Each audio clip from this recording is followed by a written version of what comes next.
நானும் கர்த்தாவே உம்மை நம்பியுள்ளேன், நீரே என் தேவ. இல்லப்பா, இந்த புயல் ஏன் அடிக்க தெரியுமா? அவனுக்கு தெரிஞ்சிட்டு சொல்யூஷன் நம்மளை நோக்கி வந்துட்டு இருக்கிறது. ஹalleluya, ஹalleluya. முகாந்திரம் இல்லாமல் சத்துரு உன்னை பகைக்கிறான் என்றால் புரிந்து கொள், உனக்குள்ளே அவருடைய வல்லமை இருக்கிறது. சில தாகம் உள்ள உள்ளங்கள் உண்டு. கர்த்தர் சில பாதையில் உங்களை பயணிக்க வைப்பதற்கு நோக்கத்தை நீ அறிந்து கொள். யாருக்கோ பிரச்சனைக்கு ஓ வாழ்க்கையில புயல் அடிக்குது, யாருக்கோ பிரச்சனைக்கு ஓ வாழ்க்கையில காற்று வீசுதுன்னா உன்னை கர்த்தர் அவருக்காக அவருக்காக அவருக்காக நிறுத்த விரும்புகிறார். உயர்த்தி ஹalleluya. எரேமியா தீர்க்கதரிசன புஸ்தகம் 32வது அதிகாரம் அதனுடைய 17வது வசனம், 27வது வசனம். எரேமியா 32:27. இதோ நான் மாம்சமான யாவருக்கும் தேவனாகிய கர்த்தர், என்னாலே செய்யக்கூடாத அதிசயமான காரியம் ஒன்று உண்டோ? இந்த தேவன் கேட்கிறார், என்னால் செய்யக்கூடாத அதிசயமான காரியம் ஒன்று உண்டோ? நம்முடைய நம்பிக்கை வெளிப்படுத்தும் தேவனால் என்ன செய்ய முடியும், என்ன செய்ய முடியாது என.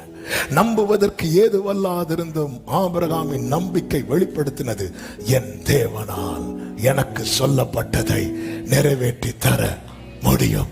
எனவேதான் நம்புவதற்கு ஏதுவல்லாதிருந்தும் அவன் முழு நிச்சயமாய் நம்பி தேவனை மகிமைப்படுத்தினானாம். முழு நிச்சயமா. இனி அவ்வளவுதான், இதோட முடிந்தது. இல்லை இல்லை இல்லை. கர்த்தர் என்ன பேசுறார், கர்த்தர் என்ன சொல்லுகிறார், கர்த்தர் இப்படி சொல்லி இருக்கிறாரா, நிறைவேறும். எல்லாத்தையும் கை வைக்க முடிந்த சாத்தானுக்கு கர்த்தர் கொடுத்த, யோபுவுக்கு கொடுத்த வார்த்தையை தொடக்கூட முடியல. அதனாலதான் யோபு சொல்லுகிறார், எனக்கு வேண்டிய ஆகாரத்தை பார்க்கலும் உம்முடைய வார்த்தையை நான் காத்து வந்தேன். எனக்கு என் சம்பாத்தியத்தை என்னால காக்க முடியல, வேற எல்லாத்தையும் என்னால காக்க முடியல, ஆனா நீங்க எனக்கு தந்த வார்த்தையை பிடிச்சிட்டு இருக்கிறேன்.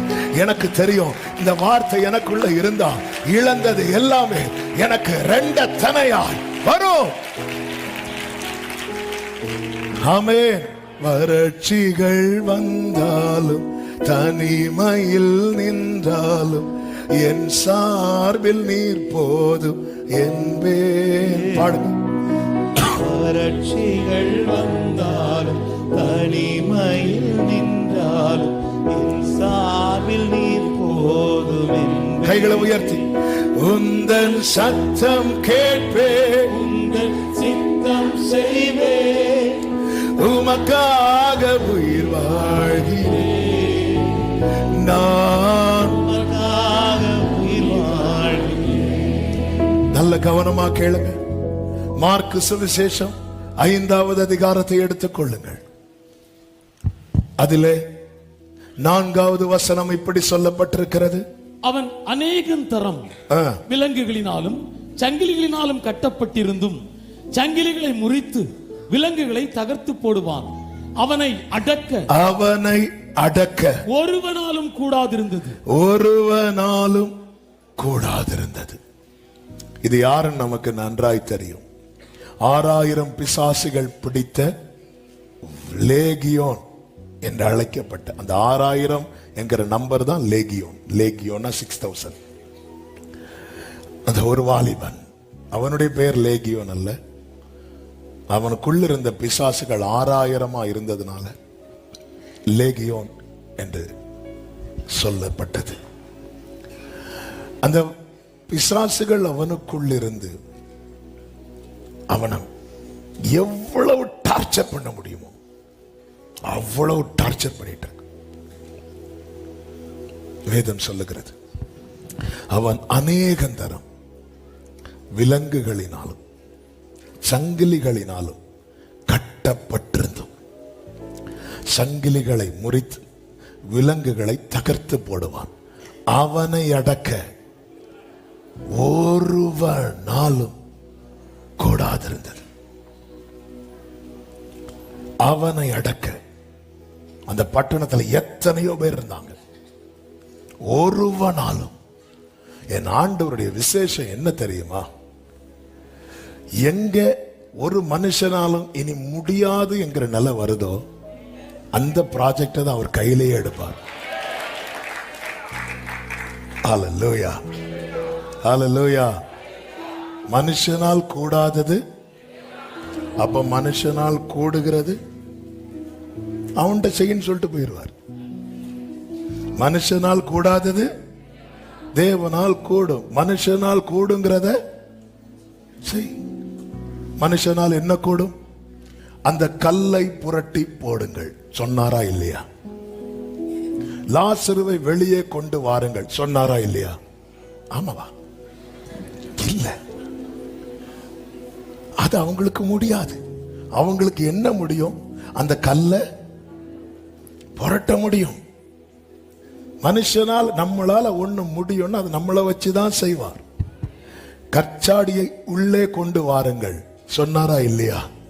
இப்படி பார்க்கும்போதே அந்த கற்சாடி அப்படியே பறந்து உள்ள வந்து, நம்ம ஜெபங்கள்லாம் இப்படிதான் இருக்கு.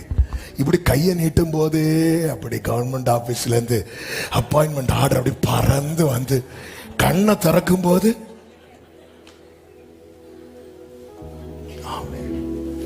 நம்மால என்ன முடியுமோ அது நம்மள செய். ஹல்லேலூயா. கல்லை புரட்டி நம்மால் முடிந்ததை நம்மளை செய்ய வச்சு பார்த்துட்டு இருப்பார். அவ ஏதோ முடியும்னு செய்யறான், செய்யட்டும். கடைசியில் முடியலன்னு வருவான். நிறைய முடியும்னு செஞ்சு முடியலாட்டு வரேன்னு சொல்லிட்டு வந்திருக்கிறோம். ஒருவனாலும் அவனை அடக்க. அப்போ நல்லா புரிஞ்சுக்கோங்க, நிறைய பேர் ட்ரை பண்ணி இருக்கிறாங்க. நிறைய பேர் ட்ரை பண்ணும் போது இவர் அக்கறையில் இருக்கிறார், இன்னொரு இடத்துல இருக்கிறார். அநேகர் ட்ரை பண்றாங்க.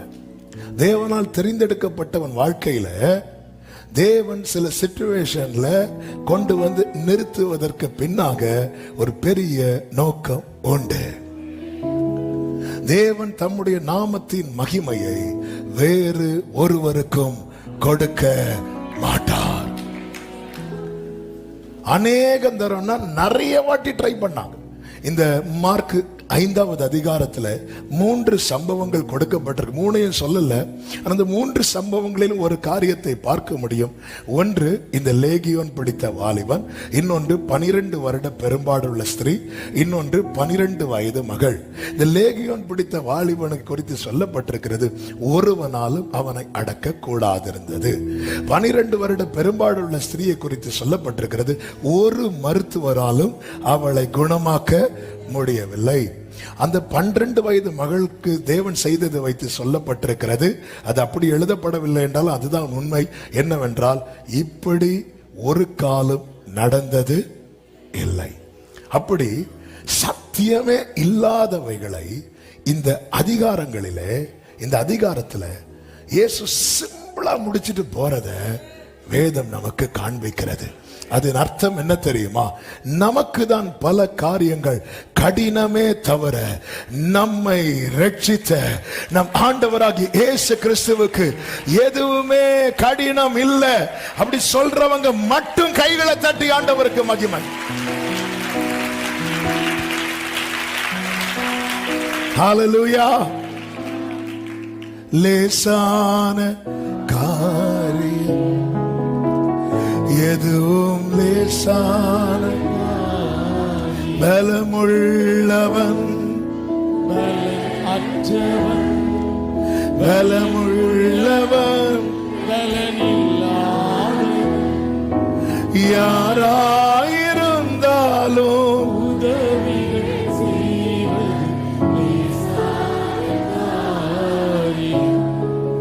உமக்கது லேசான.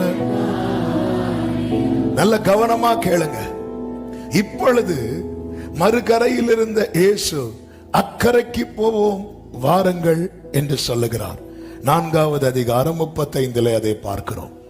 இந்த அக்கறையில என்ன இருக்கிறது, என்ன நடக்கிறது என்று வேற யாருக்குமே தெரியாது. இயேசுவுக்கு மட்டும்தான் தெரியும். இன்னுமே இயேசுவோடு பயணித்த சீஷர்களுக்கு கூட தெரியாது. இங்கே ஒரு வாலிபனுக்கு பெரிய பிரச்சனை. 6000 பிசாசுகள் அவனை குறித்து சொல்லப்பட்டிருக்கிறது. அவன் இரவும் பகலும் கல்லுகளினாலே தன்னை காயப்படுத்திக் கொண்டே இருப்பான், கூக்குரலிடுவான், கல்லறைகளிலும் மலைகளிலும் இருப்பான். இந்த வலி தாங்க முடியாம ஓடுவாங்கல்ல, வலி தாங்க முடியாம, இந்த நெருப்பு ஒருத்தங்க சரீரத்துல பட்டுட்டுனா அவங்க ஓடுவாங்க அங்கு இங்கும். அதே போல துடிக்கிறவன் ஆனா சாகல. சங்கீதம் 118 ஒரு வார்த்தை உண்டு, கர்த்தர் என்னை வெகுவாய் தண்டித்தும் என்னை சாவுக்கு ஒப்பு கொடுக்கவில்லை. கர்த்தர் சாவுக்கு ஒப்பு கொடாம வைத்திருக்கிறார்னாலே புரிந்து கொள்ளுங்கள், அவருடைய செய்கைகளை விவரிப்பதற்காக கர்த்தர் உன்னை தெரிந்தெடுத்திருக்கிறார். ஆமென் சொல்றவங்க ஹல்லேலூயா. இவன் சாகல, மலைக்கு ஓடுறான், கல்லறைக்கு ஓடுறான். கல்லறை என்பதே எல்லா நம்பிக்கை முடிகிற இடம், மண்ணு போடுற இடம் தான் கல்லறை. இதுதான் அவருடைய நிலைமை, முடிந்தது என்று நினைக்கிற நிலை. இப்பொழுது இயேசு புறப்பட்டு வருகிறார். நமக்கு நன்றாய் தெரியும், இயேசு இந்த கதரேனே பட்டணத்திலே கால் வைத்த உடனே 5வது அதிகாரம் 2வது வசனத்திலே சொல்லப்பட்டிருக்கிறது, அவர் படவில் இருந்து இறங்கின உடனேனா கால் வைத்த உடனே. அசுத்த ஆவி உள்ள ஒரு மனுஷன் பிரேத கல்லறைகளில் இருந்து அவருக்கு எதிராக வந்தார். அவனுடைய குடியிருப்பு எங்க இருந்துச்சு? கல்லறைகளிலே. இப்போ இயேசு காலை வச்சதும் முதல்ல என்ன செய்யறார் தெரியுமா? அதுல இருந்து வெளியே கொண்டு வரார். ஆண்டவர் செயல்படுகிற அவருடைய கிரியைகளை நல்ல கவனமா கேட்கணும். எல்லாரும் சங்கிலியில எதுக்கு கட்டுறாங்க? கல்லறையிலிருந்து வெளியே கொண்டு வரதா. அவனை சங்கிலியால கட்டி வச்சு பார்த்தாங்க, அவன் கட்டுகள் அவிர்த்து எரிந்து விட்டு திருப்பி கல்லறைக்கு போறான். திரும்ப அதாவது நம்ம நல்லா முயற்சித்து ஒரு காரியம் கடைசி வர இது முடியாது அப்படின்னு தெரிஞ்சுட்டு என்ன செய்வோம்? கரெக்டா சொன்னீங்க, என்ன செய்வோம்? விட்டுருவோம். அப்படி விடப்பட்டவன் இவன். ஒரு முறை இருமுறை அல்ல, அநேகந்தரம். இவனுக்கு சொந்தம் உண்டு, இவனுக்கு குடும்பம் உண்டு. அநேகந்தரம் பலர் ட்ரை பண்ணிருப்பாங்க. ஒருத்தங்க ட்ரை பண்ணி சொல்லிப்பாங்க, நான் பண்ணியாச்சப்பா, என்ன முடியல, நீங்க போய் பண்ணி பாருங்க. எல்லாரும் ட்ரை பண்ணி இவன் வாய்ப்பே இல்லை என்கிற நிலைமை வரும்போது எல்லாரும் விட்டுட்டாங்க. எல்லாரால விடப்பட்ட சூழ்நிலை தான் என் ஆண்டவர் கிரியை செய்வதற்கு ஏற்ற சூழ்நிலை. ஏன்னா அந்த இடத்துல வேற ஒருத்தரும் வரமாட்டாங்க. கர்த்தருக்கு மகிமை உண்டாவதாக. இந்த இடத்துல தான் இயேசு காலை வச்சதும் பிரேத கல்லறைகளில் இருந்து அவருக்கு எதிராக வந்தான். சில பிடியை விட்டு வெளியே வர முடியல, சில காரியங்களை விட்டு வெளியே வர முடியல. இயேசுவின் நாமத்தில் சொல்லுகிறேன், அவருடைய பிரசனம் வந்து தங்குகிற இடத்துல எல்லா பிடிகளுமே தளர்ந்து போகும். நீங்க கவனிச்சீங்கன்னா தெரியும், இந்த இடத்துல இயேசு வர்றார், இவனுக்காக தான் வர்றார். ஆனா வர்றதுக்கு முன்னாடி கடல்ல அவர் படகுல பயணிக்கிறார். வேறே படகுகளும் இருந்தது என்று பைபிள்ல சொல்லப்பட்டிருக்கிறது. மார்க் 4வது அதிகாரம் 36வது வசனத்தை வாசியுங்கள். அவர்கள் ஜனங்களை அனுப்பிவிட்டு அவர் படவில் இருந்தபடி அவரை கொண்டு போனார்கள். வேறே படகுகளும் அவரோட கூட இருந்து. இனி அடுத்த வசனத்தை வாசியுங்கள். அப்பொழுது பலத்த சுழல் காற்று உண்டாகி படவுகள் நிரம்பத்தக்கதான எழுதியிருக்கணும். ஆனா என்ன எழுதப்பட்டிருக்கு? படவு நிரம்பத்தக்கதா. அப்ப எந்த படவு? இயேசு இருந்த படகு. சீமோனுக்கு பேதுருக்கு புரியல, ஏன் இந்த புயல் அடிக்குது, ஏன் இந்த காற்று வீசுது. தேவ சமூகத்தில் ஜெபிக்கிற, தேவ சமூகத்தில் போராடுகிற, தேவ சமூகத்தில் காத்திருக்கிற ஒவ்வொருவரும் கேட்க வேண்டிய செய்தி இது. மற்றவர்களை நீங்க கேட்டா கேளுங்க, கேட்கலனா பிரச்சனை யாருக்கு? பிரச்சனை யாருக்கு? கரெக்ட். பிரச்சனை யாருக்கு? அவனுக்கு. காத்தடிக்கிறது எங்க? இங்க. யாருக்கோ பிரச்சனைக்கு ஏங்க நம்ம வாழ்க்கையில புயல் அடிக்கணும்? யாருக்கோ பிரச்சனைக்கு ஏங்க நம்ம வாழ்க்கையில கொந்தளிப்பு?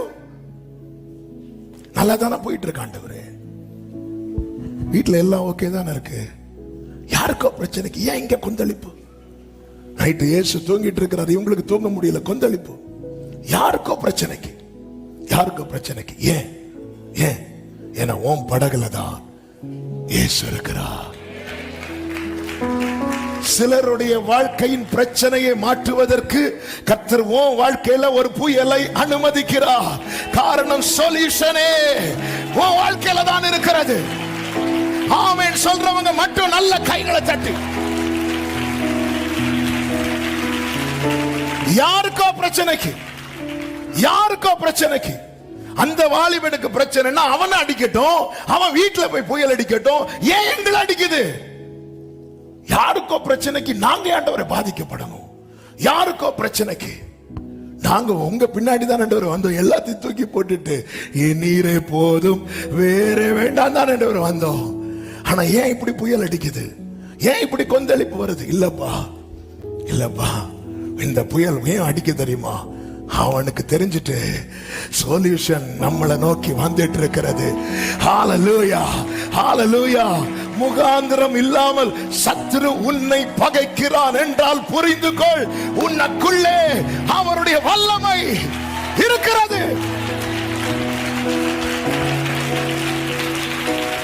யாருக்கோ பிரச்சனைக்கு நம்மளை தூங்க விட மாட்டார். யாருக்கோ பிரச்சனைக்கு இல்லப்பா, வேற படகுகள் இருந்துல்ல, அந்த படகுகள் அமிழ்ந்தா இல்ல, காற்று அடிக்கிறது காமனா தான் இருக்கும், ஆனா போக்கஸ் நீதான். கடல் கொந்தளிப்பது காமனா தான் இருக்கும், போக்கஸ் நீதான். பவுல் 275 பேரோடு கூட பயணிக்கிறான். திடீரென்று ஒரு யூரோக்ளித்தான் காற்று அடிக்குது, ஹெவியான காற்று. கர்த்தருக்கு மகிமை உண்டாவதாக. அந்த காற்றுல பவுல் சொல்லுகிறார், அந்த பிழைப்போம் என்கிற நம்பிக்கை முழுவதும் மற்று போயிட்டு. கர்த்தர் தூதன் அனுப்புறார்.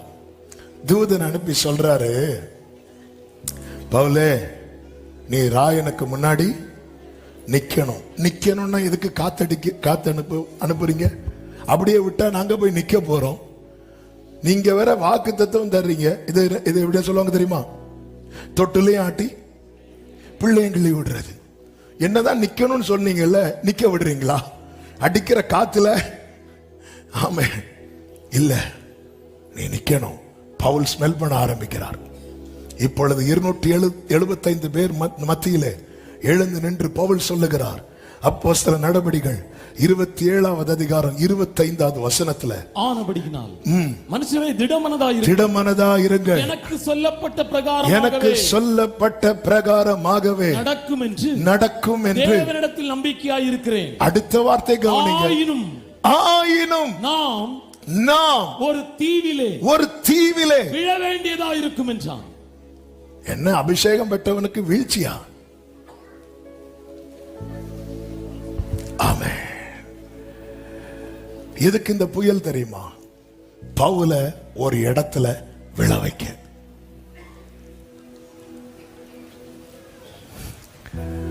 பவுல் அந்த தீவுக்கு போய் தான் ஆகணும். காட்ஸ் பிளான் அது. ஏன்? அவருடைய வல்லமை அவனுக்குள்ள இருக்கு. அந்த தீவுக்கு ஒரு பிரச்சனை இருக்கு. எல்லாருக்கும் வியாதி, எல்லாருக்கும் வியாதி. தலைவன் உட்பட அத்தனை பேர் வீட்டிலே வியாதி. அந்த வியாதிக்கு பின்னாக ஒரு அந்நிய வல்லமை இருக்கிறது, அதுதான் சர்ப்பம். அதுக்கு கதையை முடிக்கணும்னா பவுலுடைய டைரக்ஷனை மாத்தணும். சில புயல் அடிச்சுதான் ஆகணும். உனக்குள்ளே கர்த்தருடைய வல்லமை இருக்குமானால் இந்த வார்த்தையை நோட் பண்ணிக்கோங்க.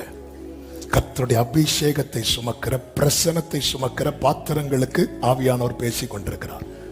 உனக்குள்ளே கர்த்தருடைய வல்லமை இருக்குமானால் டைரக்ஷனை அவர் தான் தீர்மானிப்பார். மேப் அவர் தான் போடுவார். நீ நினைச்ச மாதிரி எல்லாம் நடக்க முடியாது. நீ நினைச்சது போல எல்லாம் கொண்டு போக மாட்டார். தெரியாது எப்போ புயல் அடிக்கும் தெரியாது, எப்போ புயல் அடிக்கும் தெரியாது. காரணம் அவ்வளவு வேல்யூபிள் பர்சன் நீ. மற்றவங்க கோல்டுன்னா நீ டைமண்ட், நீ பிரஷியஸ். அதனாலதான் பவுல் சொல்ல, எங்களை நெருக்குறீங்களா நெருக்குங்க, ஒடுக்குறீங்களா ஒடுக்குங்க, தள்ளுறீங்களா தள்ளுங்க, ஆனா இந்த மண் பாண்டத்துக்குள்ளே அந்த விலையேறப்பட்ட பொக்கிஷத்தை மற்றவங்களுக்கு தெரியாது, மற்றவங்களுக்கு தெரியாது.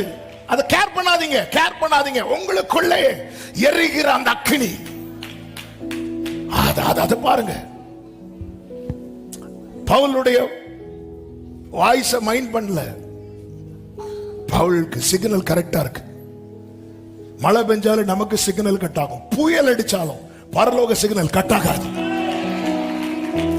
ஹalleluya. அவர் சொல்றார், ஒரு தீவில் விழ வேண்டி இருக்குங்கிறார். விழணும்னா கப்பல் உடையணும், கப்பல் உடையணும்னா புயல் அடிக்கணும். ஆண்டவருடைய திட்டத்தை பாருங்க. புயல் அடிக்குது, கப்பல் உடையுது. இப்ப பவுல் எல்லாரும் ஒரு பலகை கிடைச்ச துண்டை பிடிச்சு நீந்தி கரையேறாங்க. பவுலும் கரையேறுகிறான். கரையேறின போது ஜனங்கள் எல்லாரும் அவர்களை வரவேற்றார்கள் என்று சொல்லப்பட்டிருக்கிறது. எங்களுக்கு பாராட்டின அன்பு கொஞ்சம் அல்ல, 28:2. இப்பொழுது நல்ல குளிர். அந்த வேளையிலே பிடித்திருந்த மழை மட்டும் பெய்யலன்னா குளிர் வந்திருக்காது. குளிர் வரலன்னா நெருப்பு மூட்டி இருக்க மாட்டாங்க. நெருப்பு மூட்டலைன்னா விறக போட்டு இருக்க மாட்டாங்க. விறக போடலைன்னா உள்ள இருக்கிற பாம்பு வந்திருக்காது. ஹல்லேலூயா. மஞ்சும் மழையும் கொள்ளுന്ന வெயிலும் எல்லாம் நாதന്റെ സമ്മാനമാ. മഞ്ഞും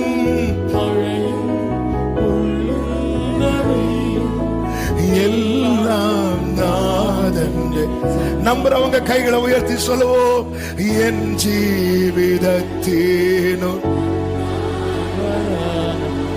என் பேர்க்கு தாதன் ஒருக்குன்னதா.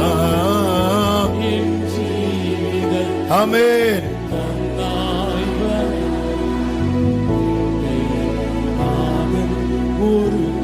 ஹல்லேலூயா. இப்ப பவுல் விறகு எடுக்கிறான்.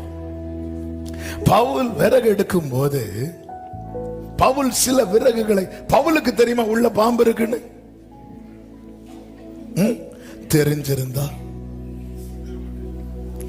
தெரிஞ்சிருந்தா ஒரு கும்பிட்டு வேணா போட்டுட்டு.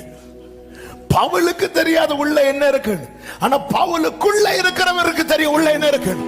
அதனாலதான் எல்லாரும் எடுக்கிற விறக பவுலை எடுக்க விடாம கரெக்டா பாம்பு இருக்கிற விறக பவுலை எடுக்க வைக்கிறான். ஆண்டவரே, நான் இருக்கிற இடத்துல மட்டும்தான் பிரச்சனை இருக்கு. தெரிஞ்சிருந்தா நீ உட்கார்ந்து இருக்க மாட்டேன். உனக்குள்ள இருக்கிறவருக்கு தெரியும். அதனாலதான் எல்லாரும் பயணிக்கிற பாதையில ஒன்ன பயணிக்க விடாம தனியா பயணிக்க வைக்கிறான். ஹல்லேலூயா, ஹல்லேலூயா. நீ ஜிபிஎஸ் காட்டுற வழியில பயணிக்கிறவன் அல்ல, பரிசுத்த ஆவியானவராகிய காற்றடிக்கிற திசையில பயணிக்கிறவன். Glory. பவுல் சில விறகுகளை எடுத்தான், வாரி அந்த நெருப்பின் மேல் போடுகையில் ஒரு விரியன் பாம்பு அனல் உரைத்து புறப்பட்டு, அந்த வேர்டை கவனிக்கணும், அனல் உரைத்து புறப்பட்டு அவனுடைய போக்கஸ் யார் மேல பாத்தீங்களா? சத்துருவினுடைய டார்கெட் யார் மேல பாத்தீங்களா? யாரும் சந்திக்காத உபத்திரவத்தை, யாரும் சந்திக்காத பிரச்சனைய நீங்க சந்திக்கிறீங்கனாலே உலகம் என்ன சொல்லும் தெரியுமா? இவன் ஏதாவது தப்பு பண்ணியிருப்பான். அப்படிதான் பவுல சொன்னாங்க. ஆனா அழைக்கப்பட்டவனுக்கு தெரியணும், இதுக்குள்ள பொக்கிஷம் இருக்கு, இதுக்குள்ள பொக்கிஷம் இருக்கு. நம்புறவங்க மட்டும்.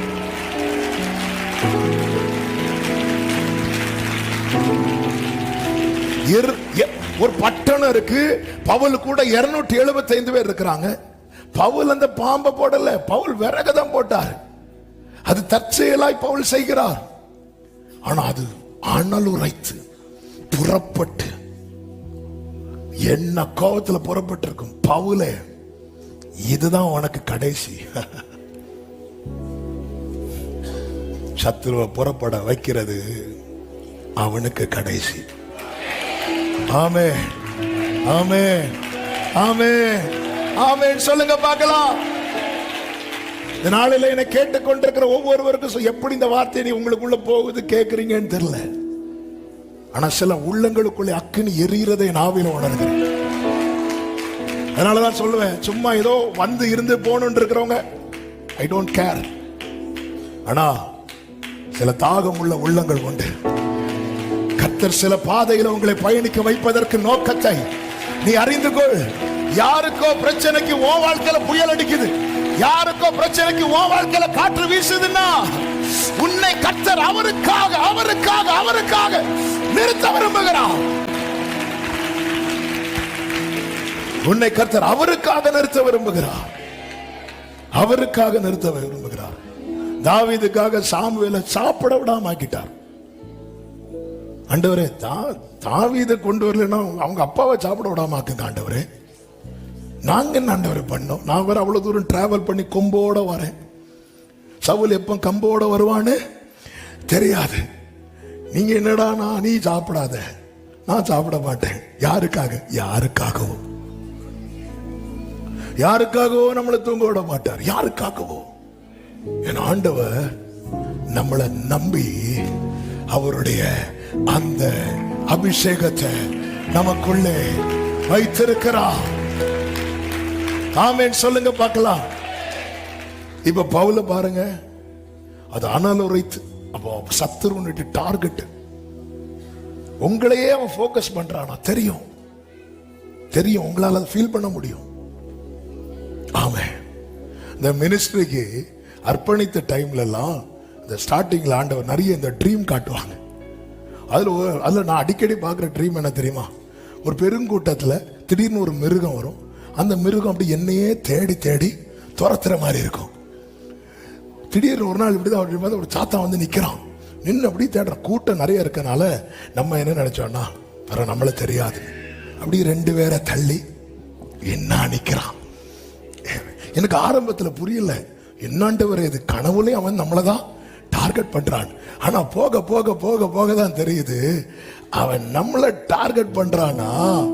அவரால முடியாத ஒரு கிஃப்ட தேவன் நமக்குள்ள வைத்திருக்கிறான்.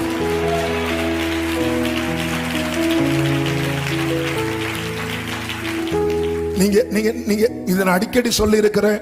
நான் சொல்ல வெட்கப்படவும் இல்லை. இதுதான் உண்மை. உங்க வீட்டுல ரொம்ப ஜெபிக்கிறவங்க இருக்கிறாங்களா? அவங்க தான் அடிக்கடி சிக்காவாங்க. அவங்களுக்காக இல்ல, வீட்டுல யாருக்கும். அவங்க இல்லைன்னா தெரிஞ்சிருக்கும். சில ஜெபிக்கிற உள்ளங்கள் அவங்க சந்தித்த மரண போராட்டத்தில் அவங்க கதை முடிஞ்சிருந்தா குடும்பமே வேறட்டு போயிருக்கும். விடல கர்த்தர், விடல. விரியன் பாம்பு கடித்த பிறகு பவுல் நிக்க காரணம் என்ன தெரியுமா?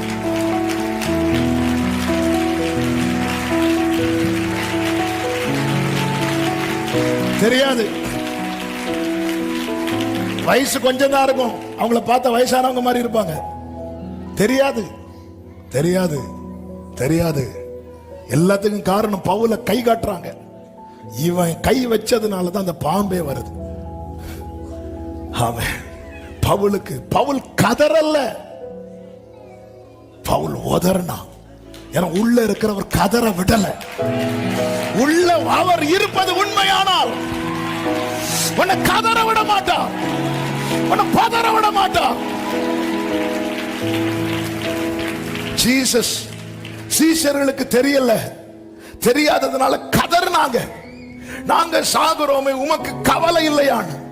தெரிஞ்ச கதற மாட்டேன், தெரிஞ்ச கதற மாட்டேன். பேதுருவே, நீ ஏன் கதற? உன்னை கதறுவதற்கல்ல அழைத்தது, சத்துருவை கதற விடுவதற்காக. Glory, glory. பவுல் கதறுவான், பவுல் அலறுவான் பார்த்தா அவன் பதறல்ல, கதறல்ல. எங்க உதறினான் தெரியுமா? தீயில. பாம்பு வெளிப்பட்டது எதனால தெரியுமா? தீயினால. பவுல் காக்கப்பட்டது எதனால தெரியுமா? தீயினால. பாம்பு அழிந்தது எதனால தெரியுமா? உனக்குள்ளே அவருடைய அக்கினி எரியுமானால் உன்னுடைய பாதுகாப்பு, சத்துருவின் அழிவு இந்த தீயினாலதான்.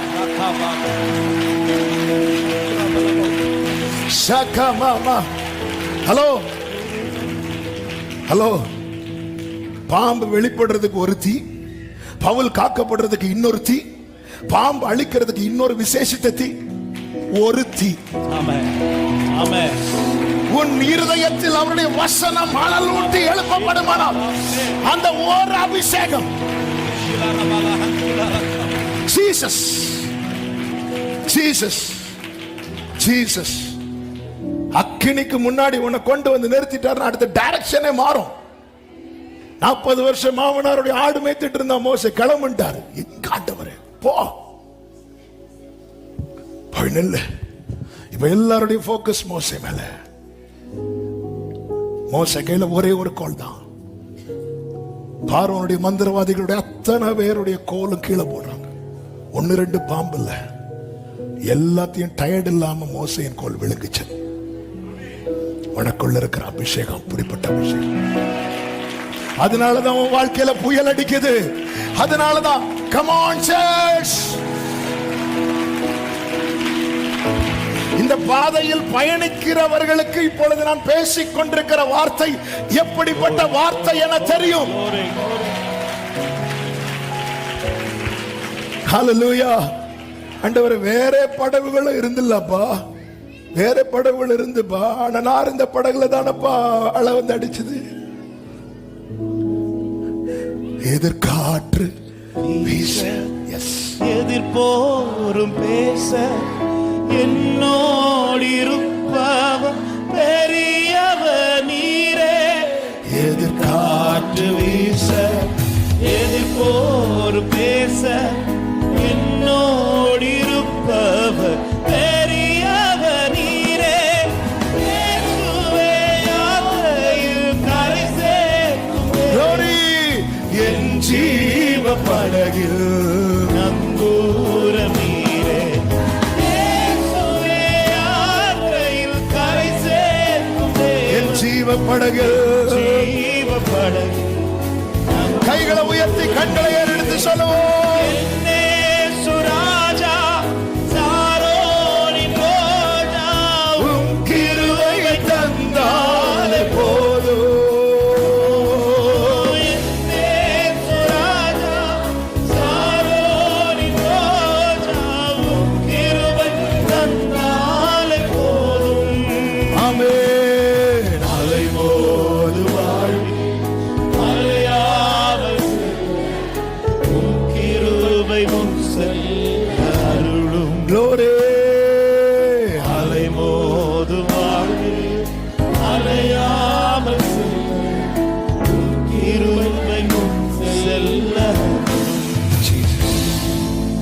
பவுல் கையில பாம்பு கடிச்சது.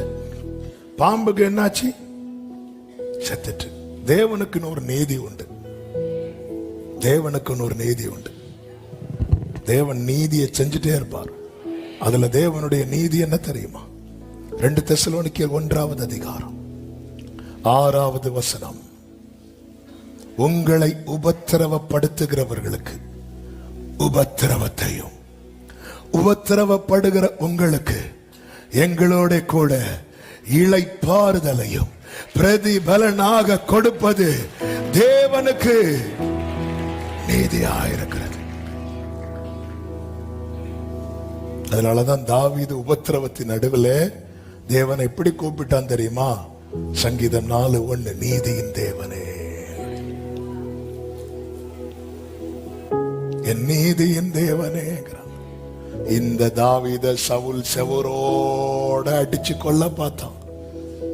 கர்த்தர் நீதி செய்தார். சவுல் மரித்த போது அவனுடைய சரீரத்தை செவரோட சேர்த்து தொங்க போட்டாங்க. உன்னை தொடுகிறவன் என் கண்மணியை தொடுகிறான் என்ற வார்த்தை சாதாரண வார்த்தை கிடையாது.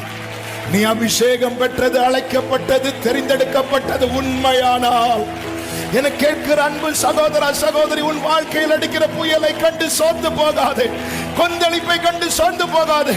உன்னை கொண்டு அநேகரை விடுவிக்க தேவன் சித்தம் வைத்திருக்கிறார்.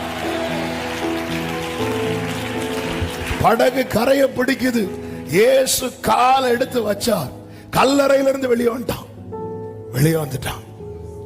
வேதம் சொல்லுகிறது, மார்க்கு 5வது அதிகாரம் 6வது வசனத்தை வாசிங்க. அவன் இயேசுவை தூரத்திலே கண்டபோது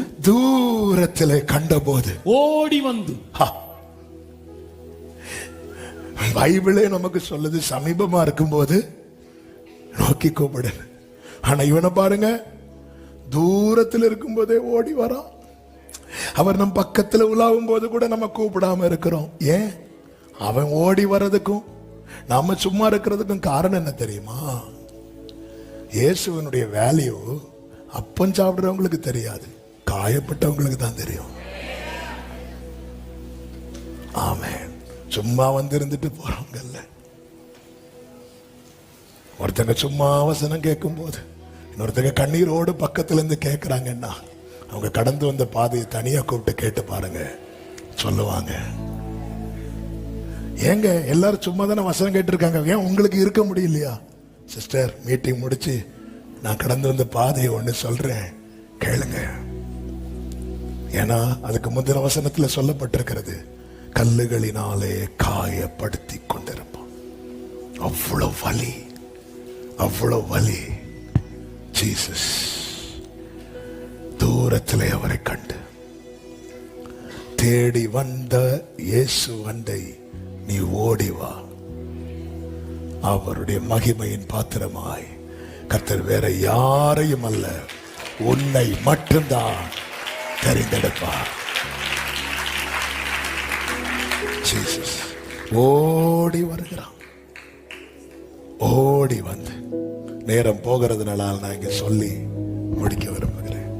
இப்பொழுது அவனுக்குள்ள எத்தனை இருக்கு? 6000 இருக்கு. ஆனால் 7வது வசனத்தை வாசியுங்கள். இயேசுவே, உன்னதமான தேவனுடைய குமாரனே, எனக்கும் உமக்கும் என்ன? என்னை வேதனைப்படுத்தாதபடிக்கு தேவன் பேரில் உமக்கு ஆணை என்று மிகுந்த சத்தமிட்டு சொன்னான். மிகுந்த சத்தமிட்டு சொன்னார்கள் தானே வரணும். மிகுந்த சத்தமிட்டு சொன்னான் அப்படின்னா யாருடைய வாயை யூஸ் பண்றான்? இந்த வாலிபனுடைய வாயை. இந்த வாலிபனுடைய வாயை இப்ப யார் யூஸ் பண்றாங்க தெரியுமா? 6000 பிசாசுகள். படகுல வரும்போது சீஷர்கள் இயேசுவை குறித்து என்ன சொல்லுகிறார்கள் தெரியுமா? இவர் யாரோ. 4 கடைசி. கடற்கரையில் இறங்கினதும் பிசாசுகள் என்ன சொல்லுது தெரியுமா? இயேசுவே, உன்னதமான தேவனுடைய குமாரனே. ஆண்டவர் சொல்லியிருப்பார், கேளு. யாரும் கேட்டல, கேளு. பேதுருவே, நீ சொல்ல வேண்டியதை பிசாசு சொல்லிட்டு இருக்கு. நீ என்ன சொல்லிட்டு இருக்க? யார் இவர்? யாரா இவர்? யாரோ? இதுக்கு அவன வலையெல்லாம் போட்டுட்டு வான்னு. ஆமே, இவர் யார்? எல்லாத்தையும் போட்டுட்டு வந்தவன் ஆன்சர் எழுதுறான், யாரோ. எப்படியாவது மார்க் போட்டு தருவீங்களா? வா, உனக்கு உடம்புல மார்க் போட்டு தாரேன். பிசாசுக்கு 3 காரியத்தை குறித்து தெளிவான நிச்சயம் உண்டு. என்ன தெரியுமா? 1, இயேசு யாருன்னு. 2, 6000 இல்ல 60000 பிசாசுகள் வந்தாலும் அவருடைய ஒரு வார்த்தைக்கு முன்னாடி அவைகள் ஒண்ணும் இல்லைன்னு பிசாசுக்கு தெரியும். 3, கடைசியில் ஒரு பெரிய யுத்த களத்தை அவர் வைத்திருக்கிறார், பிசாசை மொத்தமா முடிக்கிறதுக்குன்னு பிசாசுக்கு தெரியும். எனவேதான் இந்த பிசாசுகள் சொல்லுகிறது, காலத்துக்கு முன்னே எங்களை வேதனைப்படுத்த. அதான் செட் பண்ணி வச்சிருக்கிறீங்களா கடைசியில வட்டி அசலும் சேர்த்து தர்றதுக்கு. இப்ப எதுக்கு வந்தீங்க தெரியுது பாருங்க. இதுவரை இந்த பிசாசுகள் அவன் வாயை யூஸ் பண்ணிச்சு. இயேசு எதுக்கு வந்தார் தெரியுமா? இனி அவர் அவனை யூஸ் பண்ண போறார். இப்ப உள்ள இருக்கிற 6000 பிசாசு அவனை பிடிக்குது. கர்த்தர் இப்பொழுது வார்த்தை அனுப்புகிறார். வேதம் சொல்லுகிறது 8வது வசனத்தை வாசிங்கள். அவனை நோக்கி அசுத்தாவியே இந்த மனுஷனை விட்டு புறப்பட்டு போ என்று சொல்லி இருந்தார். ஒவ்வொரு பேய்க்கு ஒவ்வொரு வார்த்தை கிடையாது, எல்லாத்துக்கும் சேர்த்து ஒரே வார்த்தை, ஓடிடணும் அவ்வளவுதான். ஒவ்வொரு நட்சத்திரத்துக்கு ஒவ்வொரு வார்த்தைகள் சொல்லல. உண்டாகட்டும்னா எத்தனை நட்சத்திரங்களோ அத்தனை உண்டாயிற்று. அப்படியே வார்த்தை. இப்போ அவனுக்குள்ள இருந்து அவனை பிடிச்சிட்டு இருக்கிற பிசாசு அந்த பிடியை அருந்து போகுது. காரணம், கர்த்தருடைய வசனம் என்ன செய்யுமா?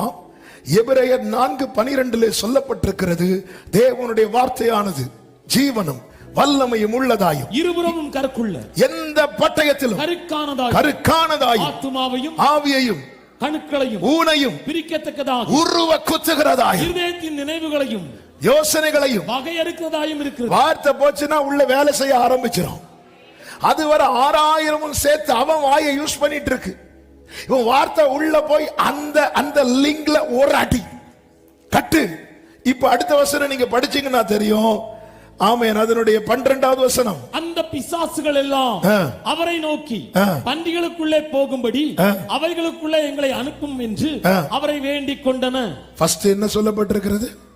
சொன்னான், வேண்டினான், இப்பொழுது வேண்டி கொண்டன. அதன் அர்த்தம் என்ன? அவனை இனி பிடிக்க முடியாது.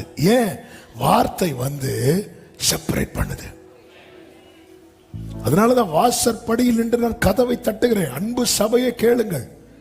அவர் பேசுற வார்த்தை பிடிக்குதோ பிடிக்கலையோ டோர் ஓபன் பண்ணி கொடுத்துடணும்.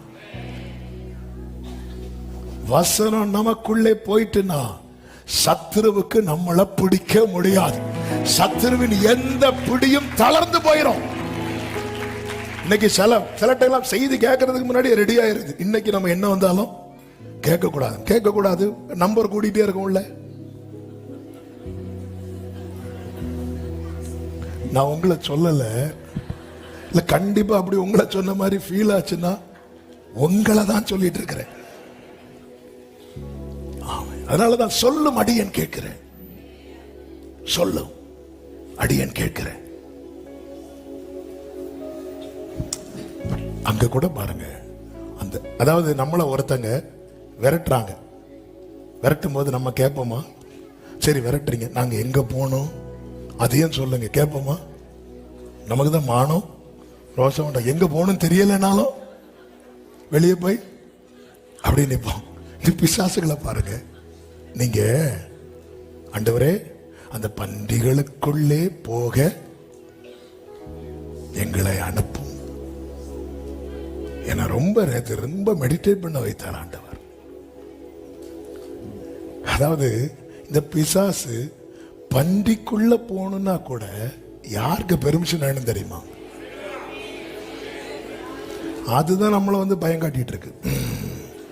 உன்னை நான் 2 நாள்ல தூக்குறேன் பாரு. ஆண்டவர் அங்கிருந்து என்னம்மா உன்னை இன்னும் ஒரு வாரத்துல பாரு. ஏய், நீ இந்த பண்டிக்குள்ள போக பேசின பார்ட்டி தானே.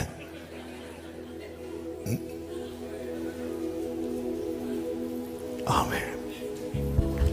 இன்னொரு வார்த்தை சொன்னதா சொல்லு. ஏன் பிசாசு பண்டிக்குள்ள போக கேட்டது?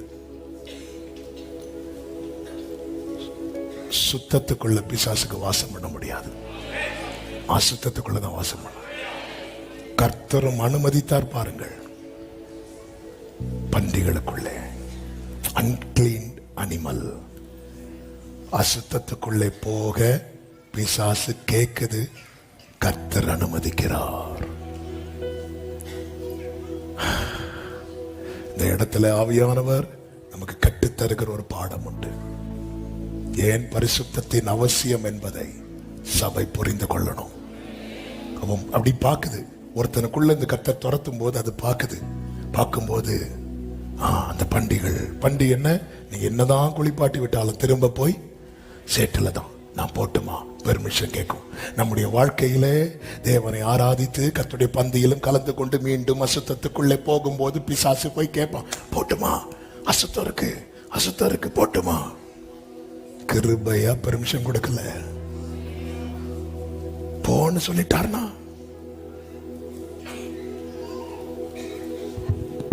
எனவேதான் வேதத்துல திரும்ப திரும்ப வருகிற வார்த்தை, நான் பரிசுத்தராய் இருக்கிறது போல நீங்களும் பரிசுத்தராய் இருங்கள்.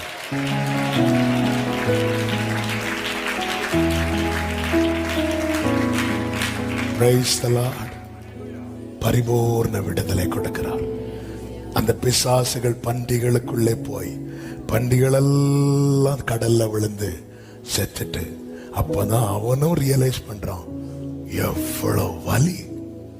அதாவது பண்டிகளுக்குள்ள 2000 பண்டிகளுக்குள்ளே 6000 பிசாசுகள்னா ஒரு பண்டிக்குள்ளே 3 பிசாசுகள். ஒரு 3 பிசாசு உள்ள போனதை ஒரு பண்டியால தாங்க முடியாம கடல் விழுந்து செத்துட்டு, அவன் இத்தனை காலம் இவ்வளவு வேதனைய சகிச்சிட்டு இருக்க. என்னைக்குமே சூசைட் பண்ணிருக்கணுமே, சூசைட் ஸ்பிரிட்ல அது வலி தாங்க முடியாம மேல இருந்து கீழே விழுந்து பண்டியே செத்துட்டு, சூசைட் ஸ்பிரிட்ல. ஆமென். அதனாலதான் இந்த பண்டிகளை மாதிரி இருக்கக்கூடாது. பண்டி கடைசி வரை மேல பார்க்காது, கடைசியில தூக்கிட்டு போகும்போது மேல பார்த்துட்டு போகும். பார்த்துருக்கீங்களா? அதுவரை என்னதான் குளிப்பாட்டி விடு, இப்படியே தான் போயிட்டு இருக்கும். கடைசியில் 4 பேர் வருவாங்க, ஈஸ்டருக்கு முந்தின நாள். அப்பதான் மேல பார்க்கும், இயேசுவே. ஆமென். சிலருக்கு இப்பதான் ஸ்ட்ரைக் ஆகுது. அது வரைக்கும் என்னதான் எத்தனை கம்யூனியன் சர்வீஸ் அட்டன் பண்ணாலும் நாங்க இப்படியே தான் போவோம். ஏதாவது கிடக்குதா? கடைசியில் தூக்கிட்டு போகும்போது பரமண்டல ஜெபம் சொல்றதுக்குள்ளே கத்தி விழுந்துரும். அதுக்குள்ள பிசாசு கேட்கிறான், நான் போட்டுமா? ஏன்னா எங்க காலம் இன்னும் முடியல.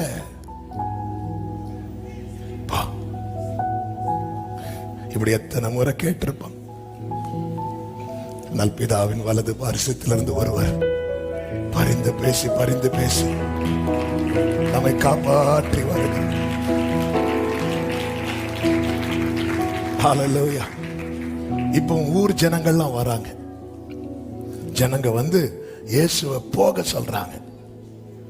இயேசு ஒரு இடத்துல வந்து அங்க ஒரு அசைவு உண்டு பண்ணாம போக மாட்டார். இங்க ஒரே ஒருத்தனை தான் ரட்சித்தார். இப்ப ஜனங்கள்லாம் வந்து வேண்டுறாங்க, தயவு செய்து நீங்க போயிருங்க. இயேசு போகிறார். சத்துரு நினைச்சிருப்பான், எப்பாடா போயிட்டாரு, இவன் ஒருத்தன் தானே, சும்மா போகல, அவனை வச்சிட்டு போனான். ஒரு எலியாவே தான் போகும்போது தன் சால்வையை வைத்துக் கொண்டு போவான் என்றார். எலியாவின் தேவன் சபையை வச்சிட்டு போயிருக்கிறார்.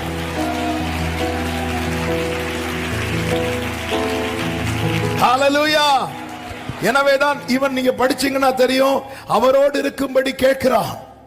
அதனுடைய 18வது வசனம் 19வது வசனம். அப்படியே அவர் படவில் இருக்கும்போது பிசாசு பிடித்திருந்தவன் அவரோட கூட இருக்கும்படி தனக்கு உத்தரவு கொடுக்க அவரை வேண்டிக் கொண்டார். இயேசு அவனுக்கு உத்தரவு கொடா. நீ உன் இனத்தாரிடத்தில். இவன் இப்படி கேட்கும்போது சாத்தான் பார்த்திருப்பான், ஆண்டவரே அவனை கூட்டிட்டு போயிருங்க. கூட்டிட்டு போயிட்டா பிரச்சனை இல்லை. இயேசு சொல்றார், நீ உன் இனத்தாரிடத்தில், உன் வீட்டிற்கு போய் கர்த்தர் உனக்கு இறங்கி செய்தவைகளை எல்லாம் அவர்களுக்கு. அதன் அர்த்தம் என்ன? உன் சொந்தங்கள் எல்லாம், இந்த பட்டணத்தில் இருக்கிறவங்க எல்லாம் நீ கூக்குரலிட்டதை மட்டும்தான் கேட்டாங்க. இனி நீ கூப்பிட்டு சொல்றத கேட்க போறாங்க. இயேசுவை இரட்சகரென, இயேசுவை ஆண்டவரென. அடுத்த வசனம் 20வது வசனம். அந்தபடி அவன் போய் இயேசு தனக்கு செய்தவைகளை எல்லாம் தெக்கப்போலி என்னும் நாட்டில் பிரசித்தம் பண்ண தொடங்கினார். எல்லாரும் ஆச்சரியப்பட்டார்கள். ஆண்டவர் சும்மா போகல, உனக்குள்ள தேவன் இறங்கி சில கிருபைகளை வைத்து உன்னை வச்சிட்டு போய். அதன் அர்த்தம் என்ன? இயேசுவை நிக்க கூடாதுன்னு சொல்லிட்டாங்க. அந்த இடத்துல இயேசு தமக்கு பதிலாய் தம்மால் மீட்கப்பட்டவனை நிறுத்திவிட்டு போறார். இயேசு எடுத்துக்கொள்ளப்படும் போது சீஷர்களை அழைத்து கொண்டு போய் அவர்களை பிளஸ் பண்ணிட்டு போறார். சீஷர்களை வச்சிட்டு போனார். அதுதான் சபை. அவர் மீண்டும் வருவார். இந்த சபையை எடுத்துக்கொண்டு போக வரப்போகிறார். இந்த சபையின் மூலமாய் தான் சுவிசேஷம் பரவுகிறது. மாரநாதா, இயேசு சீக்கிரம் வருகிறார். உந்தன் சத்தம் கேட்பே, சித்தம் செய்வே. கண்களை மூடி உமக்காக வாழ்கிறேன். உந்தன் சத்தம் கேட்பே, உந்தன் சித்தம் செய்வே. உமக்காக வாழ்கிறேன். நான் உமக்காக வாழ்கிறேன். ஒரு 2 நிமிஷம் முழங்காற்படியிட்டு உமக்காக முடிந்தவர்கள் சேர்ல இருக்கிறவங்க அப்படியே இருங்க. சந்தனைகள் போராட்டம் அவமானம் எனக்கு எதிராக என் வாழ்வில் வந்தாலோ, நிந்தனைகள் போராட்டம் அர்ப்பணிக்கிறவங்க 2 கைகளை உயர்த்தி சத்தமாய் உந்தன் சத்தம் கேட்பேன். உமக்காக உமக்காக வாழ்கிறேன். உங்கள் சத்தம் ஆமென். நான் உமக்காக நான் பலவீனம் தடுமாற்றம் தோல்விகளே மாற்றம். பலவீனம் தடுமாற்றம் என் வாழ்வில் படையெடுத்து வந்தாலோ,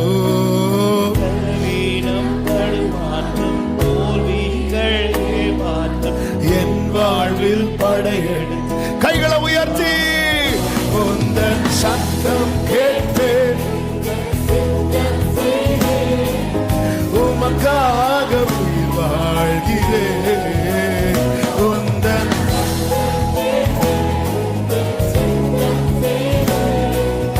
உமக்காக உயிர் வாழ்கிறேன். நான் உமக்காக உயிர் வாழ்கிறேன்.